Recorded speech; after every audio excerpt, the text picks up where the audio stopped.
Welcome to A Healthy Curiosity, the podcast that explores what it takes to be well in a busy world with self-care strategies from Chinese medicine. I'm your host, Brody Welch, here to support you on your journey of health, happiness, and personal evolution. Welcome to A Healthy Curiosity. I'm your host, Brody Welch, and my guest today has built a 40-year career specializing in a once obscure but profoundly important muscle, the psoas. Liz Koch is an international educator, author, and creator of core awareness, focusing on awareness for developing human potential. She is recognized as an authority in somatic, bodywork, and fitness professions for her work on the psoas, and her published works include the Psoas book, Unraveling Scoliosis CD, and other works involving the core. And I am thrilled to have Liz with us on the show today because the psoas has been something of a nemesis to me personally since I was a teenager, really. I've had lower back pain, and then when I got into massage therapy, I learned about how integral the psoas is for problems like low back pain. And then as an acupuncturist, being able to make the connection or teach people how to help their own psoas and the psycho-emotional connections that it entails. And so I'm just thrilled, Liz, to have you here at A Healthy Curiosity today. Thanks so much for being willing to come on and share your knowledge. Thanks, Brody. I'm thrilled to be here myself. I've got to know, how did you get into the psoas? Why the psoas? How the psoas? What was this process like for you? Well, I'm not a healer, and I'm not in the healing arts, interestingly enough. I'm a conceptual artist, and I was the first woman to work in the sculpture department at the Boston Museum School of Fine Arts years ago. And I got in there in a very strange way, but that's another story.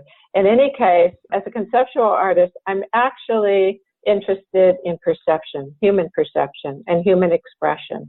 And I had low back pain. I had a history of scoliosis, kyphosis, lordosis, all kinds of osises. But I just assumed as a young woman, those are things you live with, or I didn't know there was anything I could do or change or be different. But I was really interested in creativity.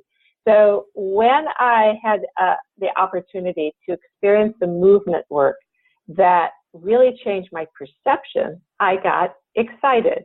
And at the time I lived in Boston, and I went back and I spoke to people about my experience and saying, wow, I want to continue this exploration of how movement changes the way you think and the way you feel and the way you see the world. And someone recommended Bob Cooley, and Bob Cooley taught kind of human potential classes in those days, and I went to his class, and he happened to be focused on the psoas, and he came from a dance background, and he was to recognize that the psoas was always the beginning of an injury, and so he had tracked all his injuries back to this core tissue that we call psoas and wanted to know about it. So we spent lots and lots of time in constructive rest on your back, knees up, feet on the floor. And what we really was teaching was somatic, what is now called somatic awareness or somatic kinesthetic awareness, where you develop your sensory system so that you can actually sense the very core of your being and make a cognitive connection to those, whether it's an organ or a muscle or a nerve or whatever it is, whatever we've defined it as what we call core. So wow. That's how I got interested. That's so interesting. And so you touched on a few points that that people might not know that scoliosis is not something that you have to live with, right? You know, like when you get these diagnoses that are names of conditions, it's like that's not the end point. That can actually be the beginning of a healing Absolutely. Process. And the other thing that you said, just this idea of somatic kinesthetic awareness, is that can we use a synonym interoception there, or are those different things? Yes, I think it is. I mean, it was in that day, there was not the word somatic. I mean, Thomas Hanna coined somatics, and maybe he coined it by then, but I never heard of him. And in those days, there wasn't yoga classes. We're going way back here. So kinesthetic awareness was the term that was used, which was the capacity to sense the internal part of your body. Now I call it proprioception. So the ability to actually have a proprioceptive sense, which means you have the ability to sense yourself, whether your eyes are open, you could close your ears, you could tune out all the external sensory system, and you have an internal sensory system. And yes, there's more names now, so the names keep changing, but the capacity or the system is still there.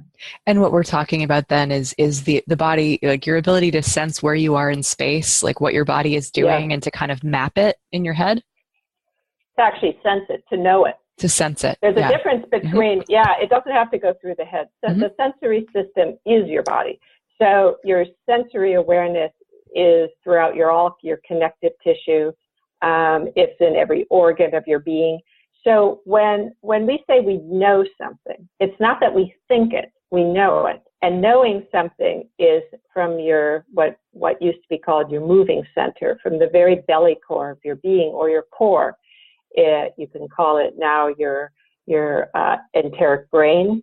So we have many brains, and one of them is in our head. But the sensory system is throughout the entire organism. I love that you brought in. We know when we have surgery, we still, even though we're not cognitive, we're still sensing, we're still experiencing. So interesting, and that all this research about the sort of gut-brain connection and the enteric brain that. Or gut brain, as it's often called, that there's actually, I remember reading that there's as many neurons going from the gut to the brain as there is going from the brain to the different parts of the body in the spinal cord. And I think it's actually more. Oh, I think I think you're right. Yeah, and there's actually that this is something to just kind of chew on for a while, is that you have more bacteria living in your gut than you have human cells. We are outnumbered. We are an ecosystem. Yes. Definitely. I say to my students, who are you but the company that you keep? Right. And that's going to obviously play into like how we can, by changing our diet, we change our microbes, and by changing our microbes, we change our capacity to produce neurotransmitters, things like serotonin, that are primarily made in the gut, that can change literally how we perceive the world, how stressful we think the world is, all that. Yes. Yeah.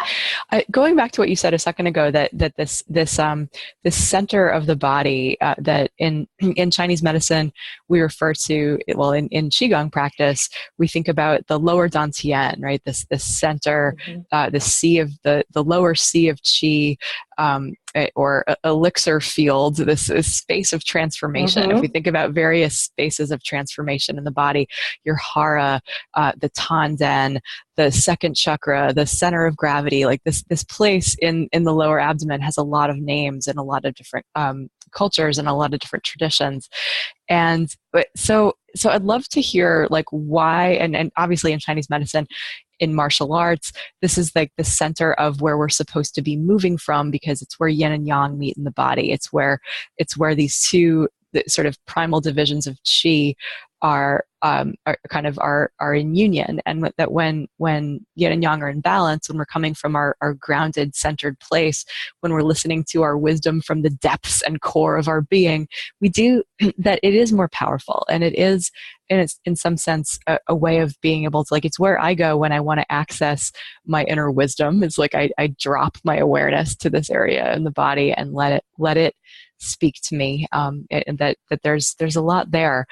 I'm interested from your perspective that what the Psoas has to do with this power center and this center of transformation and of wisdom. Well, I really love what you just said, because once you understand that, you understand the Psoas. The Psoas to me is a messenger of integrity. It's telling us about, I call it the messenger of the midline. And I use an embryological model to validate my understanding of the Psoas. If you look at an embryo and its relationship to its umbilical cord at a very early stage, when it's in the fetal curl, and it's very, very simple, it's basically, it looks like a central midline. if you imagine the psoas, it's literally behind that umbilical cord, the umbilicus. And so to me, and the gut develops on top, all the organs on top of the psoas. So to me, the psoas grows out of the midline. And in embryology, we are a core-based or axis-based or spine-based organism.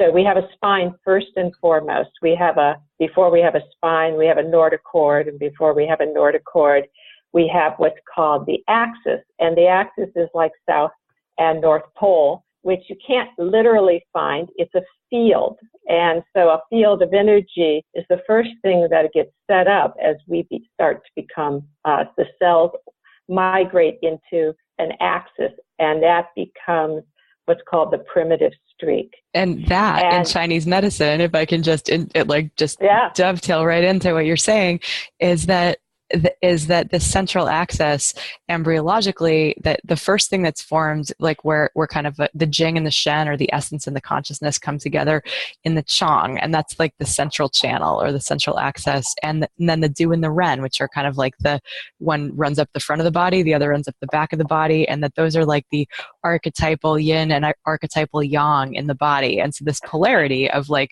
north and south, or yin and yang, it's like that gets created. And then as the cells divide, we get this other, like the only meridian that goes across the body horizontally. It's called the daimai, which is also the belt vessel, which runs right through this area, like just right through the psoas. And really studying, I don't know if you're familiar with the book The Spark in the Machine, that walks you through. I've heard of it, but I don't know of it. Yeah. It's from an embryological perspective as well, but much more about sort of the Chinese medicine, like organ system relationships. But it's fascinating the way that science is really bearing out the way that Chinese medicine has for thousands of years conceived of the energetic organization and the physical organization of the body. Yes. Yeah, I agree. So getting back to what you're saying, it's this. So the psoas is formed right behind the umbilicus when we're forming in the womb. So to me, I call the psoas the messenger of the midline. Great. So first, I tell people, don't shoot the messenger. Don't shoot the messenger. The problem is not your psoas. Okay, your psoas is a messenger. And so what I teach people is, what is it messaging? Yeah, really. Let's learn the language of the psoas, not think we're going to shut it up or fix it or stretch it or palpate it or trigger point it or any of those things. But what is it? What is that wisdom? What is that biointelligent wisdom? A direct link from the midline to us. What is this tissue informing us about? And it's informing us about that balance, that integrity that you're referring to. That when we're integral, when we live from our belly core, when we have access to that wisdom, to our heart wisdom, as well as our brain wisdom, and those are in sync and in harmony and resonating, then you have core integrity. You have a sense of integralness of who you are. And you have your own axis. No one has your axis, like the fingerprint. No one has yours. So each person has their own sense of integrity, that their whole organism is spinning around this field of core integrity. And so that's that energy. And so to me, the psoas is a very energetic. It's very juicy because it's a very fluid. It's the filet mignon. It's the juiciest muscle we eat in animals. I don't think of it as a muscle. But so it's telling us in all directions what is going on. Do we feel integral? Have we landed on Earth? Are we showing up? It tells us things like that. I'm very curious as to how it tells us this. But first, just for people who are less familiar with anatomy, could you help us visualize and find the psoas on ourselves? Sure. Yes. So if you find the last rib that you can feel with your fingers, and you put them on the sides of your body and you feel that rib, and then you take your thumb or your fingers and you track it to your spine, that's the 12th thoracic vertebrae in biomechanics, in anatomy. And often the psoas begins there. And if it doesn't begin right there, it begins on the next lumbar vertebrae. But it grows out of the midline, or out of what we think of as the central channel, and it grows at an angle, so it's triangular. It's the sacred geometry here. It's a triangle that goes from T12 through the pelvis, over the ball and socket to the inside of the leg, the medial part of the leg. And if you want to find that place, you find that the greater trochanter on the side of the pelvis. That's that bone that when you move your leg, that if you're sitting and you move your bone back and forth, you can kind of feel up the edge of the greater trochanter of the femur head. And if you drew a line straight to through your leg, that's approximately where we call the lesser trochanter. So the psoas goes from spine to leg, and it goes as a diagonal. It's about the size of your fist. So it's a very large tissue, but it's a very soft, fluid tissue. It's multi-directional. It's actually non-directional. That's why we like filet mignon to eat, because it has no direct line to it. So it's not a muscle that moves in a particular way. I don't even think of it as a muscle. I think that it would be better thought of as an organ of perception.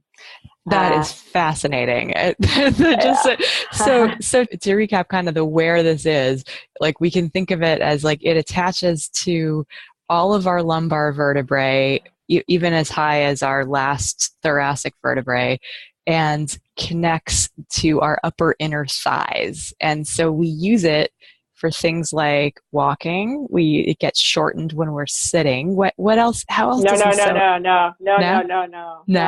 going to contradict you. Yeah, please do. Okay, so here we go. I want you to think about this and everyone else.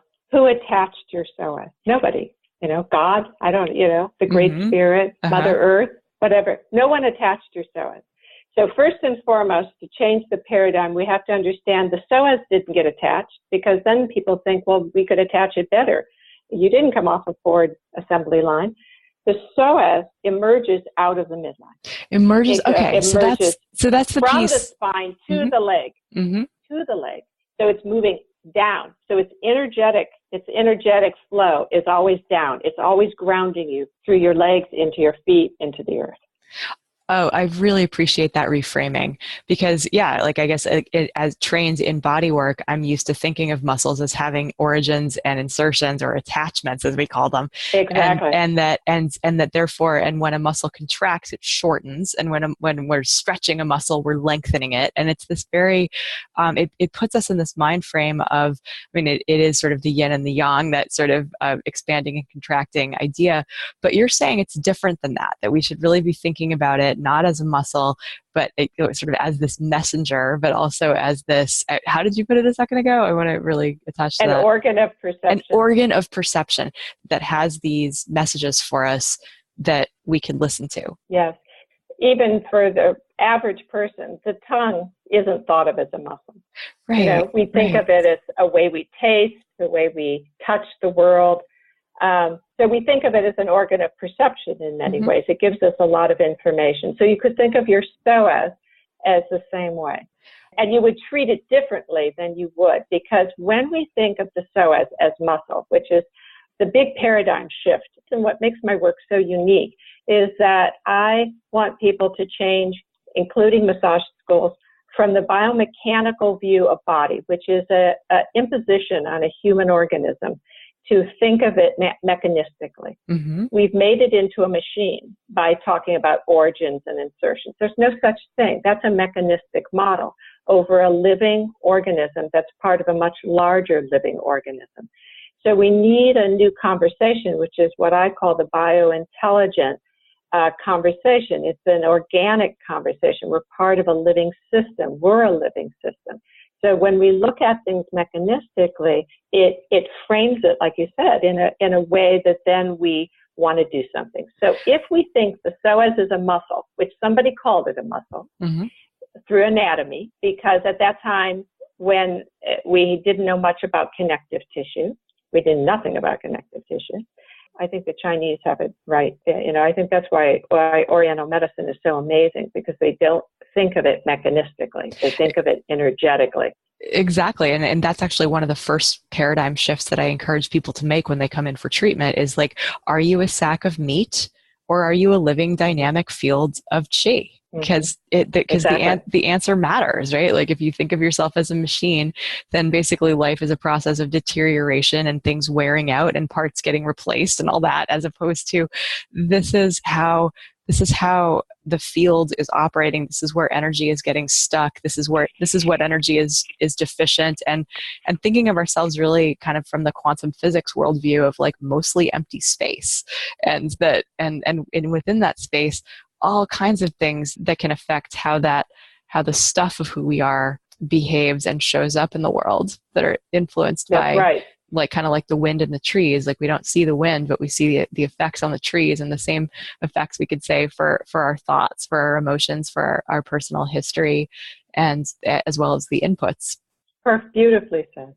So when we shift it, here's another reason to shift it, is if I think of the psoas as a muscle, I'm going to think about contracting it, stretching it, trigger pointing it. We're going to look at it mechanistically, because when muscle is strong, that's what we think of. So we think the psoas might be weak, so we want to strengthen our core. We want core strength. But if you think of your psoas as an organ of perception, if you understand that the psoas is never weak, and this is where I want you to come in, it's exhausted. Mm-hmm. It is telling us we are exhausted. Then you start to see that the kidneys literally float on the psoas. If you engage your upper psoas as you recruit it as a support system, if you can't locate your bones, if you don't feel grounded on this earth, if your energy is, you recruit your psoas as one of the ways to try to organize yourself, but what are you doing to your kidney energy? So then you start to see kidney depletion. You start to see how trying to use your will to have integrity doesn't last very long. And that's what we're seeing. We see exhausted psoas, not weak psoas. It's not about strengthening something. It's about nourishment. It's about building good chi. It's about good kidney energy. How are you coming to that conclusion? Because I know it. I can see it. I can feel it. Mm-hmm. You know, it's obvious to me. I'm energetic in the sense of energy work has always made sense to me. Mm-hmm. Chinese philosophy, I've dabbled in. I'm an acupressurist, and it's the only thing I've ever been certified in. And partly because I loved the person I met who taught me about acupressure. I read the book Hara, and that was the first time I got 40 some years ago, I got the connection energetically, because it's the whole concept of the Japanese understanding of posture and expression in the human core.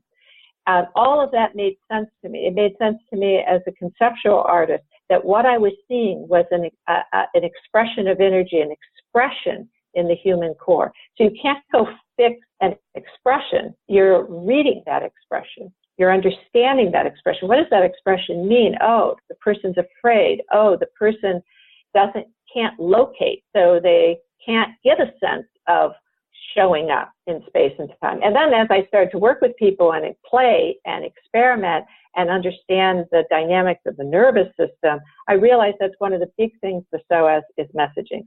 It's messaging the core integrity of the proprioceptive system. In other words, you get a lot of location. You locate, it's like your GPS system in a way. You locate through the bone. So if a person doesn't land, if they can't feel their feet, both feet, if their weight doesn't distribute in both feet, and then they feel ground force reaction coming back up, that energy coming up that lifts them, that makes them feel capable of dancing and jumping and leaping and being happy, they can't locate. So then it will feel safe. Something as simple as the shoe that's put on a child, disrupts that. I love that you bring that up. And first of all, like just making connections to some things that you just said. When you were talking about kidney energy, just to unpack that a little bit for people, that in Chinese medicine, kidney energy is like, it's the lowest organ system in the body. It has to do with the emotion of fear. And it's said to house our will, or our kind of our willpower. But more to the point is like, if we were put on this earth with a purpose, that purpose could said to be stored in the kidneys. And so our sense of mission, our sense of dharma, or kind of our life purpose, but also just sort of the kind of root chakra idea of being safe, like, because again, the emotion of fear, the opposite of that would be like basically that your survival is not threatened, that you have enough to survive, and that it's going to, like, there's a certain amount of trust that engenders. There's a certain amount of ease that opens up when we're not in a subtle low grade fear response. And so the kidneys rule the lower back and the lower body in general. So this idea of like downward movement, and that kidney 1, the first point on the kidney channel is on the bottom of the feet. So if people need to get grounded, that's often a really useful place to go, is kidney 1 on the bottom of the feet, to feel your feet on the earth, to feel your lower body connected to, feeling the bones that you sit on and connected to whatever they're sitting on, to touch the earth itself. Like, all of these are really tried and true Chinese medicine ways of feeling grounded and centered, and so you use the word, the ability to locate, and is that kind of what you mean, like the ability to feel? Exactly. Okay, yeah, cool. So to show up, because if you can ground, you show up where you are, and then you can read it, you can understand what's going on. You're getting information as a biological system. You're getting information that's located. You're not spacey, you're not disoriented, which creates a fear response. So locating is one of the first ways that you ground. And that's why constructive rest is one of the ways to get in your bones. And then that's one of the quickest ways to let the Psoas, it affects the Psoas by releasing what I call extraneous neurological excitation. Think of the Psoas as almost like your grounding wire. If you do want to think mechanically, you can think of like an electrical system. You need a grounding wire, or you can't tune into a radio, or you'll get sparks, you'll get a shock. The grounding wire to the electrical system, you could say, is this transference of energy through the fluid transference of energy through the Psoas down through the bones into the feet.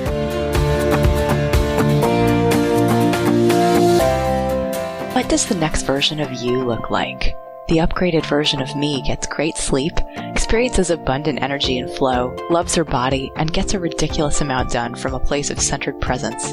The thing is, the same habits that got you where you are aren't necessarily going to get you where you want to be, and it's tough to change habits on your own. It's so much easier to have some guidance, accountability, and supportive peers who will help you raise your bar. I want to help you off your plateau, to help you bridge the gap between knowing what you need to do to take care of yourself and actually doing those things, like dialing in a daily body-mind practice, getting enough restorative sleep, eating what your body can best digest, and moving through life at a pace that feels easeful and in integrity with your own energy. If you feel ready to step into the next version of yourself and really prioritize the essential habits of self-care necessary to step into your most thriving self, I hope you'll join me for 11 weeks to level up your life. The next round of Level Up Your Life starts in September 2017. Just after the kids are back to school, you're done with your summer travel, and you're ready to really upgrade your life, to do the fall differently, to go into the holidays stress-free. If that might be good timing for you, I'd love to hop on the phone and see if it's a good fit. Go to brodywelch.com, head to the Level Up page, and click the link to schedule. At the very least, it'll help you get clear as to where to put your energy in order to feel how you want to feel.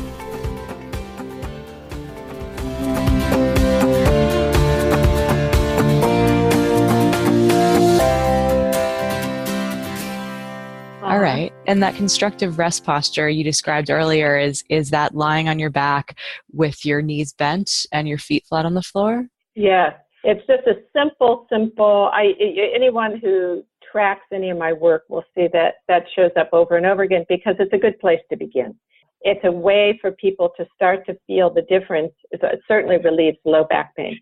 And see, I think a lot of low back pain is associated actually with kidney energy. Would you not agree? Definitely. And there's John Sarno's work on healing back pain, where he makes this whole case that the low back pain, so much of it is gluteal tension, stored fear, stored emotions, stored, that kind of thing, which I completely agree with. There is, even though one could argue in my personal life, having hypermobile joints and being a gymnast and having a job as a teenager where I was constantly spotting people and catching them sideways, like doing weird things. And I've got the disc issues to prove that I've got something really physiological going on. But I know in my own life that when I am depleting my kidney energy, the other thing about kidneys is that it stores, it's like a reservoir, like the adrenals, that we can draw on when we're doing too much, when we're exceeding our energetic integrity, when we're needing to kind of pull from the depths. That's what we're doing, is we're pulling out of the kidney energy, and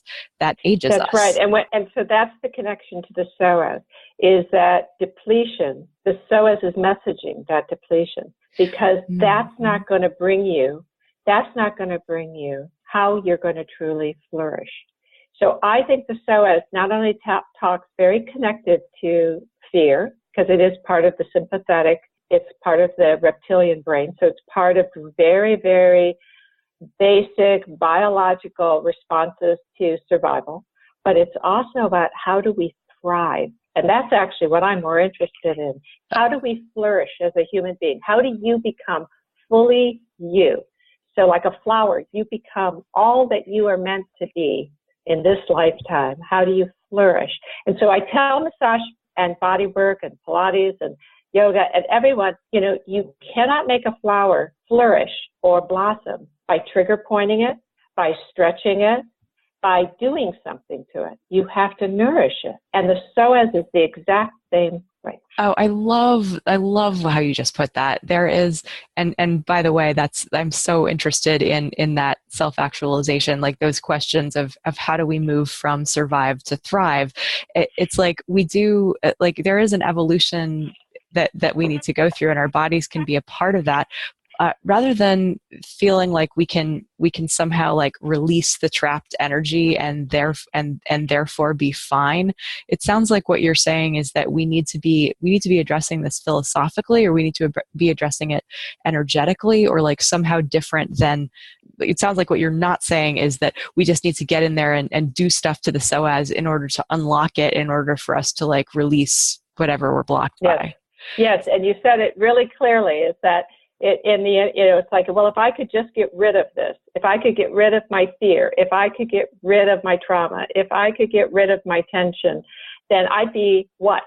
And the reality is that if you nourish yourself, if you balance yourself, if you have that, and I take people back to Oriental philosophy of saying, the rhythms of life, the rhythms of eating, the rhythms of sleeping.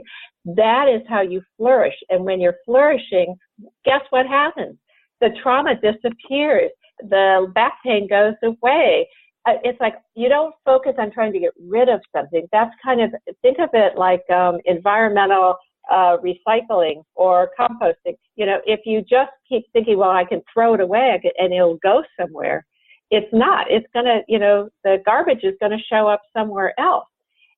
It's that you actually have to integrate, you have to digest, you have to assimilate, and through that process, yes, things will be let go of, but they don't get discharged. Discharge to me is like the release work that people do with the Psoas. That's discharge.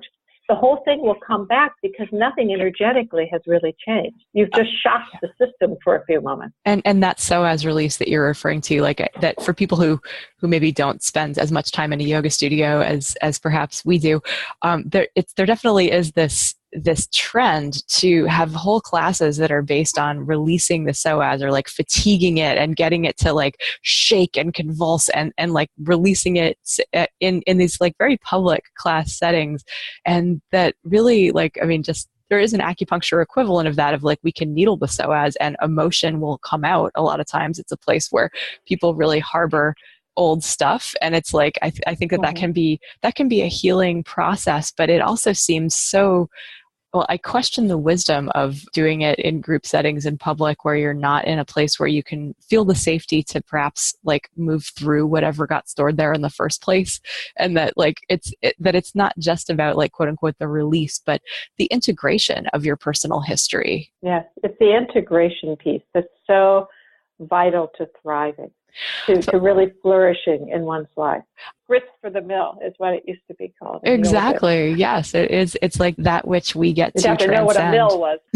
Yeah, right. Exactly. I'd love for you to describe some of the work that you do so people can wrap their heads around it. Like, how do you help people get to know their Psoas, to be able to listen to the messages and to be able to thrive? Well, I think the work you do is probably similar to mine in the sense that when you're helping someone ground, and there's all different ways to do that, the person starts to slow down. And when they start to slow down, they have the capacity to sense more and to feel more. And as they do that, and you work with that kind of expression, I'm not looking to evoke emotion. We're very confused about emotions, Mm-hmm. and I know I have in the past been very confused about my emotions, but that's partly because we're not very grounded. And so we don't know what to do with all the excitations. Every emotion is full of excitation, right? Because whether you think of it as coming from organs or part of your brain or whatever, it's still flesh and blood. And so you're expressing something. So I work with what I think of as very simple biological expressions. One of them is fetal curl. People can read one of my articles called The Fluid Core that's on my website. But the idea that, returning to the fetal position in any way, I mean, and when I tell people who are working more biomechanically, you can rest over a fitness ball. You can curl over a fitness ball. You look like you're just hanging on the fitness ball. Mm-hmm. But you're allowing your system to go into a very primal response. And just by doing that, you're starting to bring the nervous system into a parasympathetic nervous system. That means immediately calms you. Absolutely, right. That parasympathetic, for those who are unfamiliar with that term, is the rest and digest mode that we need to be in most of the time, and that really we should only really leave that mode for emergencies, for when our lives are threatened. And if you can imagine that kind of fight, flight, freeze mode, where we go into that we will pull in. A lot of times we'll contract physically, and yet all of this very expensive stress chemistry starts pouring out. So the blood moves from the core to the big muscles of the body that like we're from our digestive systems rather, and to the big muscles that help us flee from predators or fight them off. And that there is, would you consider the Psoas part of that involvement? Like you mentioned that it's tied into the nervous system. Yeah, it is. And so in that sense, does it, because it readies us to run, right? Or readies us to be responsive to danger? Right. And so the big issue for me while looking at people is that what I see is that as a human, we also have an overlay of what I think of as conditioning. Yep. And so whether it's behavior that you learn as a young child, stop crying, don't show your feelings, a loss in childhood of your sensory kinesthetic trust. I'm cold, I'm hungry, I'm sleepy, not knowing, not learning those basic sensory systems and listening to yourself. You're put the sweater on, it's cold outside. Yeah, but I'm outside, I feel great, I don't need my sweater, I'm not cold, put it on anyway.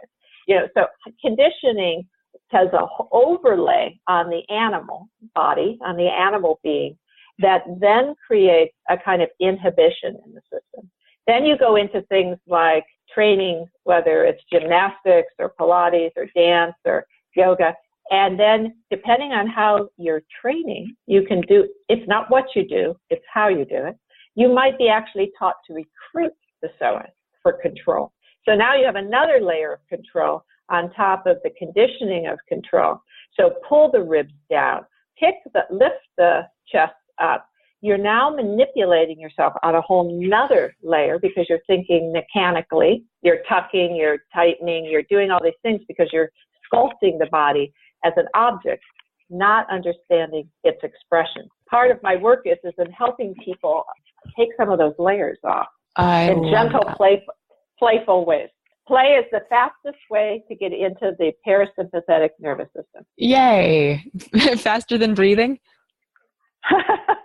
Yeah, because breathing, when we try to manipulate breathing, when we try to improve it, what are we doing? We're putting an overlay on top of the system that's already conditioned, that's already manipulated, and what's underneath that is an organism that knows how to breathe. Mm-hmm. And so we have to not do. We have to remove the conditioning rather than teach a new way of conditioning.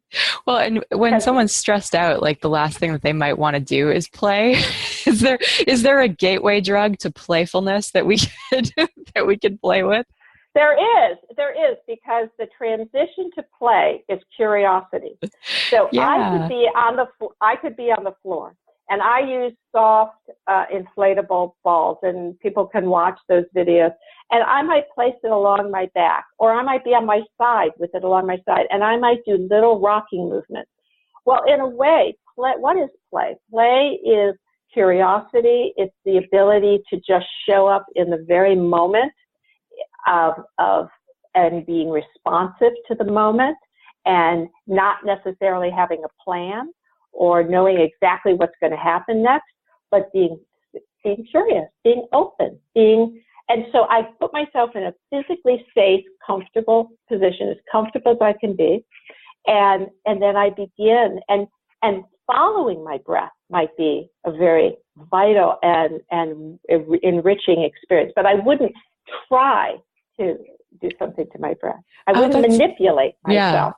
It's that I teach people breathing as just a way of shifting out of or shifting back into their bodies, and to just get to a place where they might be able to explore. But I love that idea of you're just that inherent in play is this curiosity and spontaneity, and that ability to just experience and to be without any prejudgment about what you're going to find or what the result is going to be. Mm-hmm. And I think that's one of the best things about having a body is that we get to experiment. We get to see how things feel and see how many different ways there are of moving that are different than that habituated, conditioned, this is how it's supposed to look on the outside way of doing it. Right. So a lot of my work is about unconditioning, not teaching something new, but becoming aware of what is. Because the moment you become aware of how you breathe, your breath is already changing. Exactly. Your tissue is already changing. The energy is already changing. So I don't know what it is for you. I know some things about my experience with breath, but and I know that the most amazing breath I've ever had is to be breathed. I'm not breathing. I'm being breathed. Yeah. Because we're a living organism. We are not an object. We are not separate. So we are breathed by the energy of the universe. That really is one of the literally. ways. Yeah. And that's one of the ways that we can, that's something that I try to focus on if I'm feeling lonely is kind of getting out of myself and bringing awareness to breath, because it literally is, it ties us into every other organism on the planet, and it's something that I can choose to manipulate and control, but I don't actually have to. It will just happen, and I'm just a part of this. It allows me to be a receiver. That's right, and as you become receptive, you become responsive, and as you become responsive, you become more fluid, because tissue is fluid. So the tissue becomes, all life is touched by water. And like you mentioned earlier in our conversation about the tree and how you can see how the wind, you can't see the wind, but you can feel it and you can sense it and you can see its influence. Breath is the same way. I'm wondering if you have a body-mind practice. Like, is your work your kind of a form of meditation, or like do you have a formal way of tapping into your wisdom or to listening deeply? No, my life is my practice. Yeah. I thought you would say that. Well, Liz, I really appreciate. It's not to say I never spend time. I do. I spend time getting really, quiet. And one thing I can say to sum this up is that I'm more and more curious about allowing myself to be available to the wisdom of life, to touch me, to move me, to change me, my consciousness. And so I kind of make myself, it's kind of like making love with life. making love with breath, making love with the ground. It's like you become really receptive to allowing your organism is so incredibly intelligent. And if you allow it, it will self-correct. It will self-organize. It's self-healing. You don't have to do any of those things. We get in our own way. Oh, I love that you just said that. The idea of that requires trust. It requires abandoning your plan and thinking that your mind has all the answers. And it takes you back to kidney energy. See, I said the psoas and the kidney energy is really connected. And they really are. Taoist philosophy calls the psoas the muscle of the soul.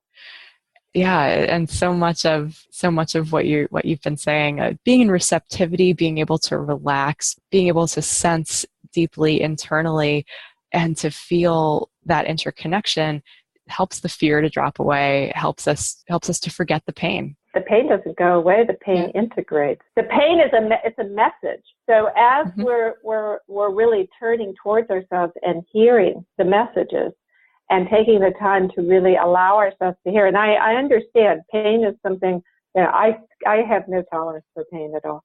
So, I'm not, but I don't have to do it somewhere separate. I've honed the art of sensing myself. And so I'm always paying attention to what I'm sensing. Mm-hmm. It just is, that's part of the same way my eyes get to see color and shape, and my ears get to hear sound.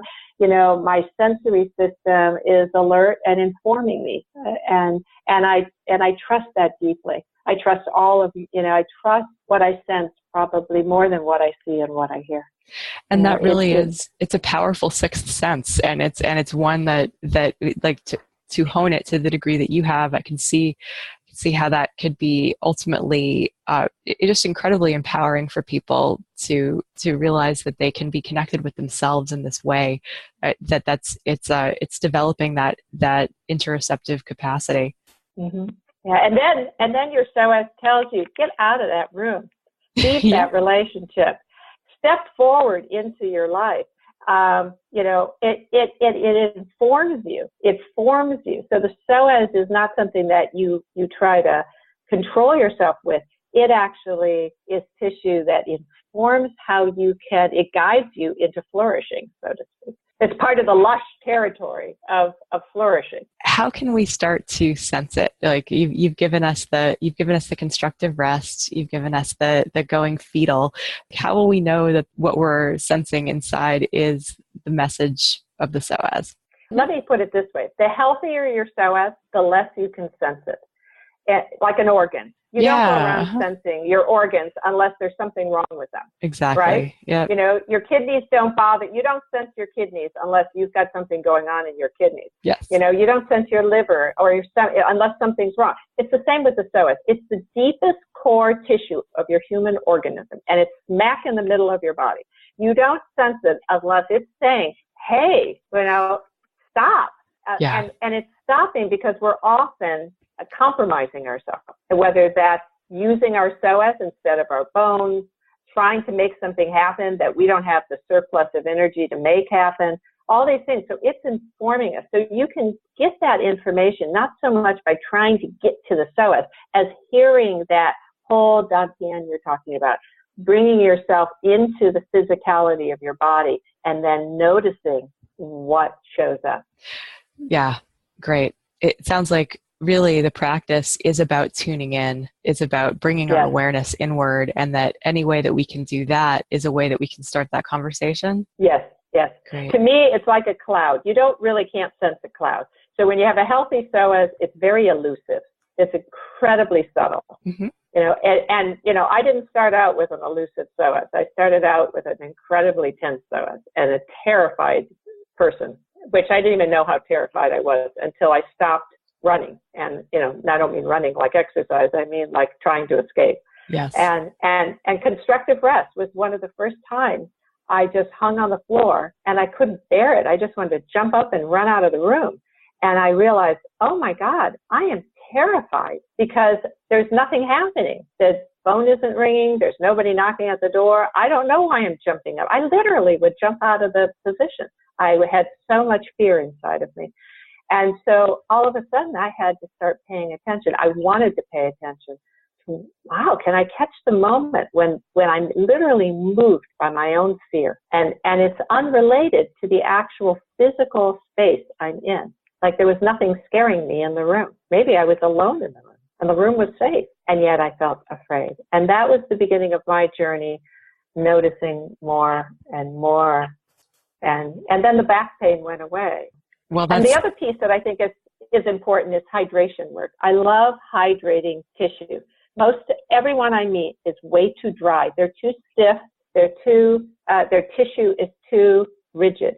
And tissue should be fluid because that's the way the nervous system communicates. And water, fluid of life, is the way the conduit for all that electrical energy, or what we think of as chi and energy. Yeah, it's how the body's intelligence flows around, and literally, like, exactly. When our connective tissue becomes like, it goes from being kind of a gel-like to being crystal-like, that communication shuts down. And I will finish by saying that in the connective tissue world, the very center of your being is made up of a kind of fluid bag. And in that bag is your central nervous system, your psoas, and your kidney. So if you recruit your psoas to kick that leg high, to jump a certain way, to force yourself into pigeon pose, whatever you're doing, think about what that's doing to the very center of your being. It's compromising the very core of your being. And your psoas is relentless because it is your life force, and it will keep messaging you until you stop doing that. You'll never win over the psoas. I can tell you that you will never have more will than your psoas has determination to maintain your integrity. What an amazingly enlightening conversation this has been. I so appreciate, first of all, having my worldview of the psoas flipped. I will never again think of it as a muscle. I think that was an incredibly powerful teaching. And just the amount of encouragement that you're giving people to cultivate their own ability to get rid of the outside conditioning, to get to know themselves from the inside out, and to ultimately live within energy integrity.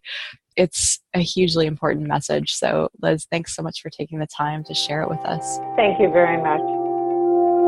Thanks for listening today. For more episodes of A Healthy Curiosity, you can visit the iTunes store. If you appreciated today's show, please leave us a review. This helps other people to find the podcast. You could also head to brodywelch.com, where you can find free self-care resources, learn more about Chinese medicine, and let me know what you'd like to hear about on future episodes. I'd love to hear from you. Till next time, be good to yourself.